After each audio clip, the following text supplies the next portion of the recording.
নমস্কার, সকল শ্রোতা বন্ধুকে স্বাগত জানিয়ে শুরু করছি আজকের গল্প পাঠের আসর। আজ পড়ছি রহস্য গল্প ৩ খণ্ড হার। লিখেছেন বীরু চট্টোপাধ্যায়। বলেন কি স্যার? বিশ্বাস করুন আর নাই করুন, ঘটনাটা প্রকৃতির তাই। এতটা উন্নতি হয়েছে ফরেন্সিক সায়েন্সের। মিরাকল করছে উক্ত বিজ্ঞান অপরাধী সন্ধানে, বললেন এডিনবরা বিশ্ববিদ্যালয়ের ফরেন্সিক মেডিসিনের প্রফেসর স্যার স্মিথ। এই বলে তিনি সেই অদ্ভুত কাহিনীটি বললেন। সিল করা পার্সেলের মধ্যে পুলিশের নোট সহ 3টি হার পাঠানো হয়েছে আমার কাছে। পুলিশ নোটে বলা হয়েছে এই 3টি হার কায়রো নগরীর বহুদিন অব্যবহারের পর সদ্য খোলা একটি কুয়োর মধ্যে পাওয়া গেছে, হঠাৎ আবিষ্কৃত হয়েছে। পুলিশের মনে এগুলো সম্পর্কে তেমন কোনো সন্দেহের উদ্রেকও হয়নি। আমার ল্যাবরেটরিতে হাড়গুলো পাঠানো হয়েছে রুটিন পরীক্ষার জন্য। এগুলো কুয়োর মধ্যে পড়ে যাওয়া কোনো জন্তু জানোয়ারের কঙ্কালের অবশেষ হতে পারে। পুলিশ কর্তৃপক্ষ আমায় অনুরোধ জানিয়েছে এই বলে যে আমি যেন পরীক্ষা করে জানাই ওই হাড় 3টি কোনো জানোয়ারের না মানুষের। হাড় 3টিকে ভালোভাবে দেখে আমি কিন্তু পুলিশ যা জানতে চেয়েছিল তার চেয়ে অনেক অনেক বেশি তথ্য তাদের জানিয়ে দিলাম। শুনলে অবাক হবেন, কত কিছু সংবাদ আমি ওই বোবা হাড় 3টি দেখে ওদের বলেছিলাম। বলেন কি স্যার? তবে আর বলছি কি, স্যার সিডনি স্মিথ মৃদু রহস্যময় হেসে বললেন। তবে বলি শুনুন। হাড় 3টে হলো জনৈকা যুবতী নারীর। রিপোর্টে আমি জানালাম মেয়েটি কিছুটা বেঁটে, তন্নি। মৃত্যুর সময় মেয়েটির বয়স ছিল 23 থেকে 25-এর মধ্যে এবং এ মৃত্যু প্রায় মাস 3 আগে হয়েছে। বলেন কি স্যার, এত সংবাদ উদ্ঘাটিত হলো 3টে হাড় দেখে? আরও আছে, শুনুন। মেয়েটি একবার কি দুবার গর্ভবতী হয়েছিল। ওর ডান পায়ের চেয়ে বাঁ পা কিছুটা ছোট ছিল, অতএব সে একটু খুঁড়িয়ে খুঁড়িয়ে চলতো। শৈশবে সম্ভবত মেয়েটি পোলিও রোগাক্রান্ত হয়েছিল।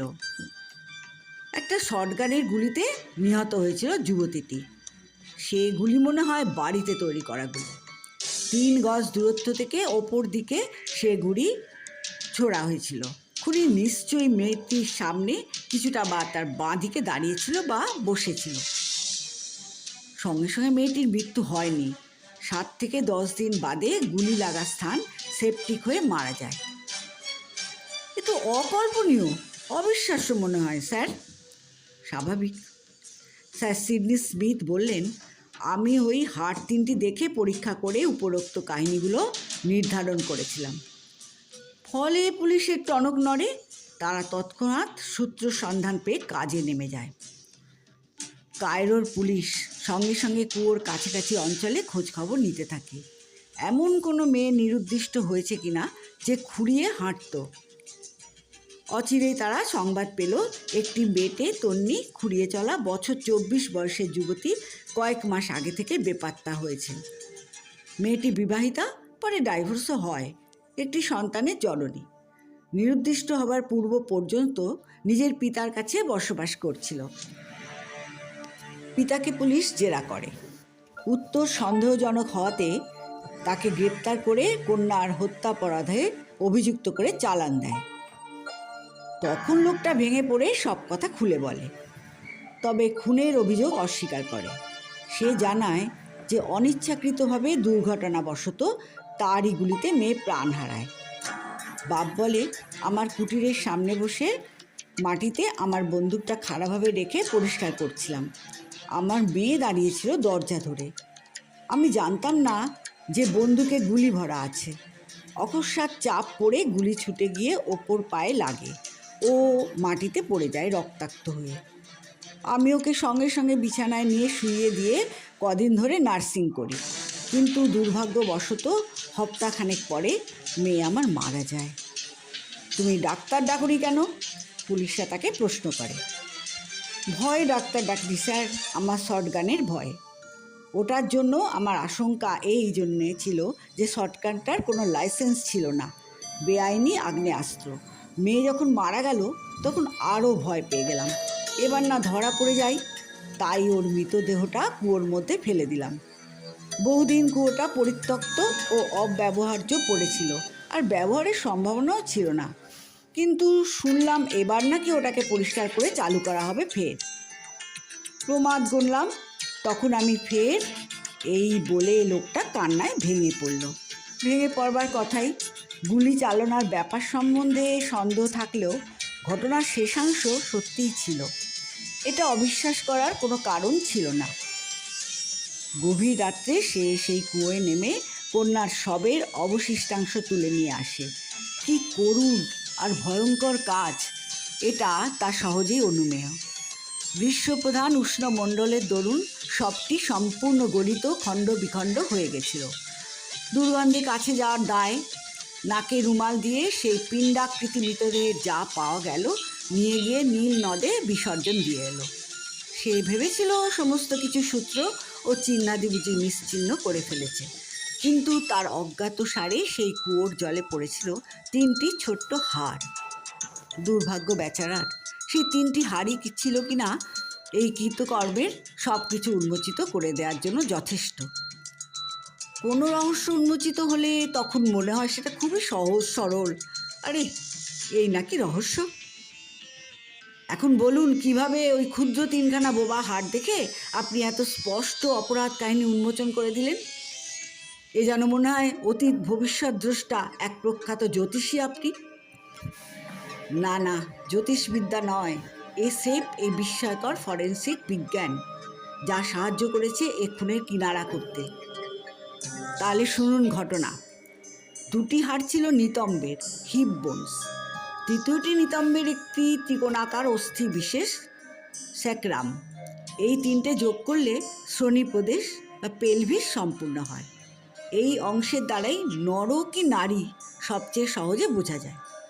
এক্ষেত্রে এটি ছিল এক নারীর হাড়। এরপর নারীটির আকৃতি ও গঠন বলা সহজ হয়ে পড়ে। হাড়গুলো ক্ষুদ্রাকার ও হালকা, ফলে বোঝা গেল নারীটি বেঁটে ও তন্নি ছিল। কোনো শিশুরও হতে পারত এটা, কিন্তু বয়সটা নির্ধারিত হওয়ায় সেই সিদ্ধান্ত বাতিল করা গেল। সাধারণভাবে নিতম্ব হাড়ের শীর্ষদেশ সংযুক্ত হয় 22 থেকে 25 বছর বয়সের মধ্যে। এখানে দেখা গেল সংযুক্তিকরণ প্রায় সম্পূর্ণ হয়েছে, কিছুটা অবশ্য এখনো বাকি। অতএব আমি ওর বয়স নির্ভুলভাবে অনুমান করে বলেছিলাম 23 থেকে 25-এর মধ্যে। হাড়ের মধ্যে তখনও নরম কোষের ক্ষুদ্র ক্ষুদ্র অংশ লেগেছিল, এবং তার অবস্থা থেকে আমার অনুমান করতে অসুবিধে হলো না যে মেয়েটির মৃত্যু হয়েছে অন্তত 3 মাস পূর্বে। হাড়ের সেই খাঁচকাটা অবস্থা দেখে আমি এই সিদ্ধান্তে উপনীত হই যে যুবতী অন্তত একবার গর্ভবতীও হয়েছিল। মেয়েটির খঞ্জতা বুঝতে অসুবিধে হলো না। ডান দিকের হিপ বোন বাম দিকের চেয়ে বড় এবং ভারী ছিল, আর হাঁটুর হাড়ের মাথার গহ্বর ডান দিকে বড় ছিল। এর অর্থ হলো ডান দিকের হিপ বোনই দেহের অধিকাংশ ওজন বহন করেছে বহুদিন ধরে। ফলে বুঝতে কষ্ট হয় না যে মেয়েটির শৈশব থেকেই বাপা খোঁড়া ছিল। সম্ভাব্য কারণ ছিল পোলিও রোগ। মেয়েটিকে যে গুলি করা হয়েছিল তার প্রমাণ পেলাম ডান দিকের হিপ বোনের মধ্যে একটি সীসার গুলি বিদ্ধ অবস্থায় দেখে। গুলিটা এবড়ো খেবড়ো হওয়ায় মনে হলো ওটা ঘরে বানানো গুলি। খাঁচকাটা অবস্থার আরেকটি আঘাত দেখা গেল উক্ত হাড়েরই অপর পার্শ্বে, এবং একটা ত্রিকোণাকার ফ্র্যাকচারও দেখা গেল। এতে মনে হয় একই ধরনের গুলির আঘাতে হয়েছে। তাই যদি হয় তবে আগ্নেয়াস্ত্রটি অবশ্যই হবে একটা শটগান। আঘাতগুলোর ব্যবধান দেখে মনে হলো 3 গজ দূরত্ব থেকে গুলি করা হয়েছে। খাঁচকাটা অবস্থার আঘাত দেখে বুঝতে পারলাম কোন দিক থেকে এবং কোন কোণ থেকে গুলির আঘাত এসে লাগে তার পায়ে। স্পষ্ট বোঝা গেল গুলি সামনে, পেছনে, ওপরে এবং বাঁ দিক থেকে ডান দিক বরাবর দেহে প্রবেশ করেছে।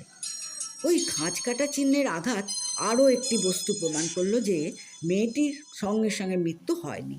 হাড়ের আঘাতের উপান্তে ক্ষয় দেখে মনে হয় পেকে পুঁজ হয়ে গিয়েছিল, আর এই ক্ষয়ের মাত্রা দেখে মনে হয় যে ওর প্রাণ সঞ্জীবনী শক্তি 7 থেকে 10 দিন পর্যন্ত কার্য করেছিল, অর্থাৎ মেয়েটি গুলি লাগবার 7-8 দিন বাদে মারা গেছে।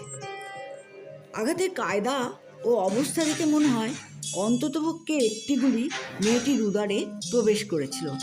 এই ব্যাপার ও বীজাণু সংক্রমণ দেখে মনে হয় শেষ পর্যন্ত সেপটিক হয়ে যুবতীটি মারা যায়।